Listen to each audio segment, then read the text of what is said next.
Chers amis, bonjour. Nous sommes le vendredi 9 décembre 2022. Il est presque 10 heures. Quelques news de l'Arménie, de l'Artsakh et de la diaspora arménienne.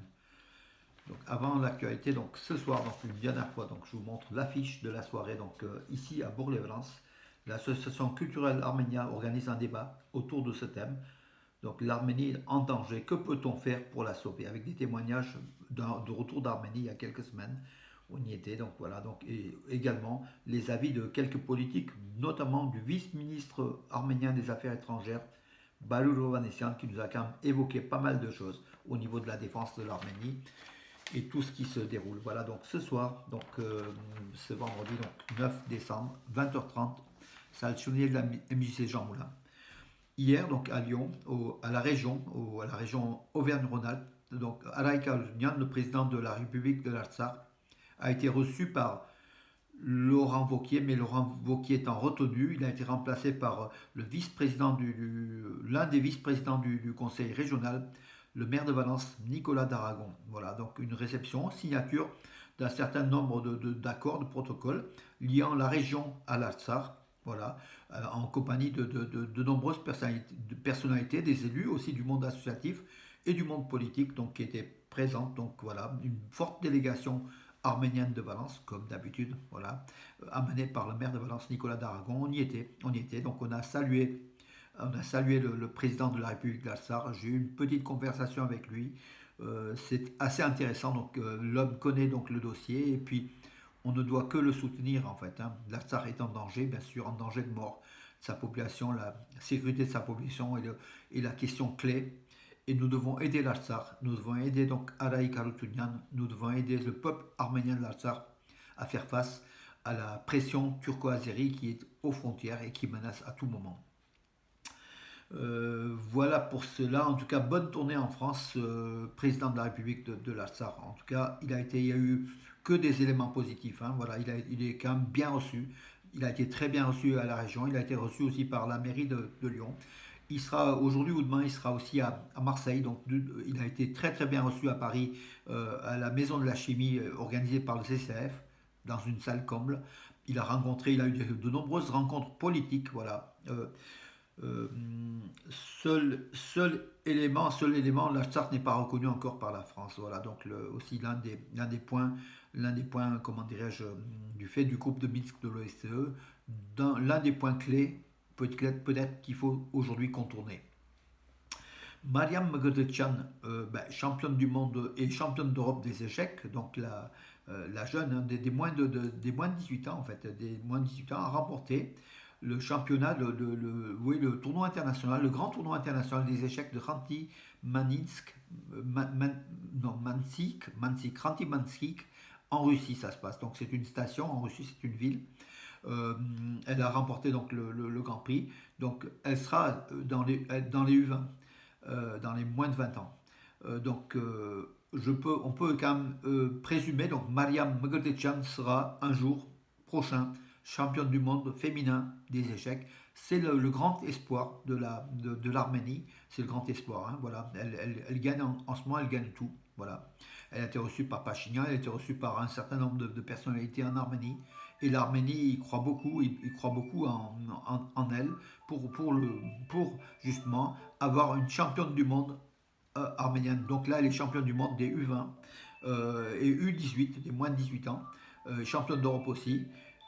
Donc l'avenir donc dira si on aura donc aussi une championne du monde à l'exemple de Garry Kasparov, à l'exemple qui n'était pas pour l'Arménie, hein, mais bon, qui était arménien, de Tigran Bedrosian surtout, hein, en 63, championne du monde des échecs. Et puis Levon Aronian qui a été beaucoup longtemps numéro 2 mondial, mais bon aujourd'hui il concourt sous les couleurs des États-Unis, malheureusement il a quitté l'Arménie. Mais il a donné quand même de belles victoires à l'Arménie, dont trois victoires aux Spartakiades, aux Olympiades des échecs, pardon. Voilà. Hier à Yerevan, un kiosque a été démonté, un kiosque qui proposait du coffee, cakes, Coca-Cola. Voilà, vous avez donc un kiosque juste à côté de la Galerie nationale d'Arménie, à l'angle de la place centrale de la République, a été démonté par les autorités d'Erevan. Voilà. Et puis le mot d'ordre de Tigran Avignan, hein, qui affirme que la municipalité d'Erevan ne tolérera plus ce genre de montage de kiosques de façon illégale à Yerevan. Tout doit être démonté. Ce qui est illégal et contre la beauté et l'esthétique de la capitale arménienne doit être démonté.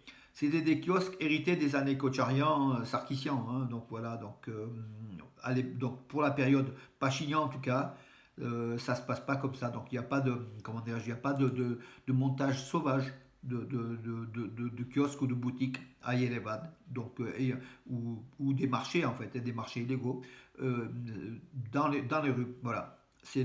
Les autorités arméniennes aujourd'hui ont saisi qu'en fait il faut rendre la propreté à Yerevan et l'ordre, surtout l'ordre, faire respecter l'ordre à Yerevan, et c'est en train de se faire.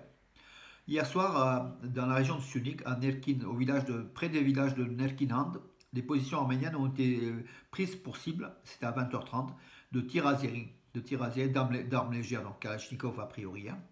À 23h, c'était calme. Mais en fait, l'Azerbaïdjan viole pratiquement tous les jours le cessez-le-feu à la frontière arméno-azérie.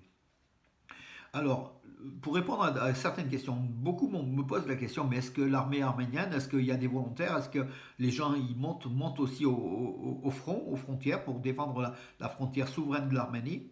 La réponse est oui. Donc le maire de Djermouk s'est rendu sur place. Il a fait un post au niveau un post sur Facebook. Donc le maire c'est Vaken Arsenian. Il a rencontré les volontaires arméniens qui sont au front, qui aident les soldats arméniens au front. Et ça, c'est vrai pour Djermouk, mais aussi c'est vrai pour beaucoup d'autres positions arméniennes où il y a de nombreux volontaires arméniens qui vont aider les soldats arméniens à tenir face à une agression possible de l'Azerbaïdjan. Ils ont l'expérience, ces volontaires, ils ont l'expérience, ils ont l'endurance, ils ont beaucoup de qualités. Ils ont souvent fait la guerre de l'Artsakh en fait, hein, dans les années précédentes, et ils sont là pour soutenir nos jeunes soldats sont des conscrits hein, la plupart du temps, entre 19 et 20 ans, entre 18 et 20 ans.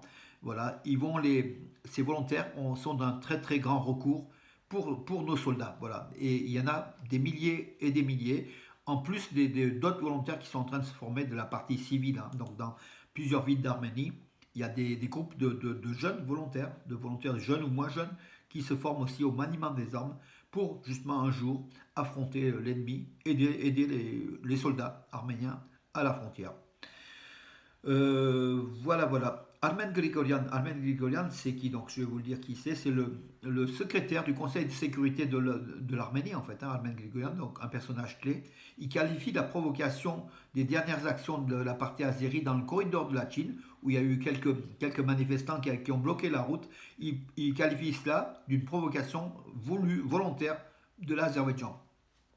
Pour vous dire, donc voilà, donc entre Bakou et Yerevan, la tension est là, malgré un protocole de signature d'un traité de paix.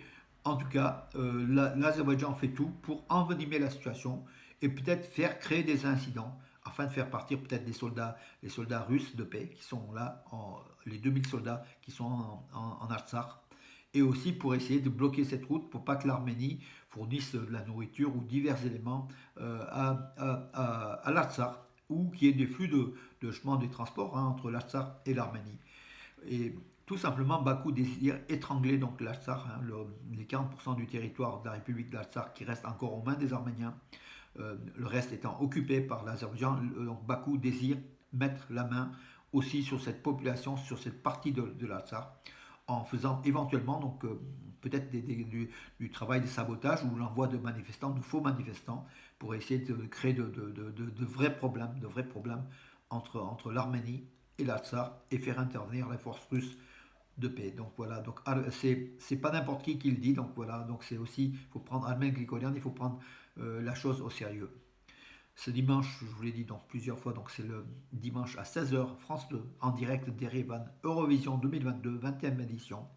Ça se prépare, donc les votes sont à partir de ce soir. Tout à l'heure, j'essaierai de mettre une adresse mail internet pour pouvoir voter, bon, donc déjà d'avance à partir de 20h, pour l'Arménie bien sûr, et puis pour d'autres pays, hein, si vous désirez, il y a 16 pays qui participent. Alors, pour vous dire, cette Eurovision de 2022, 20e édition, c'est quelque chose d'exceptionnel. C'est ce qu'a noté donc Martin Osterdahl, un des responsables de l'Eurovision en fait, hein, qui est à Yerevan, qui supervise un peu avec la télévision d'Arménie, qui supervise un peu l'organisation, avec Hovannes Movsisyan, qui est le directeur exécutif de la télévision publique d'Arménie. Voilà, donc pour vous dire, les affaires repartent encore. En tout cas, pour vous dire que cette Eurovision est superbement organisée. Il y a chaque jour 1000 personnes qui travaillent sur scène pour ce show, un show mémorable qui aura lieu donc dimanche. Voilà mes amis pour aujourd'hui. Je vous donne rendez-vous à demain. Bonne journée.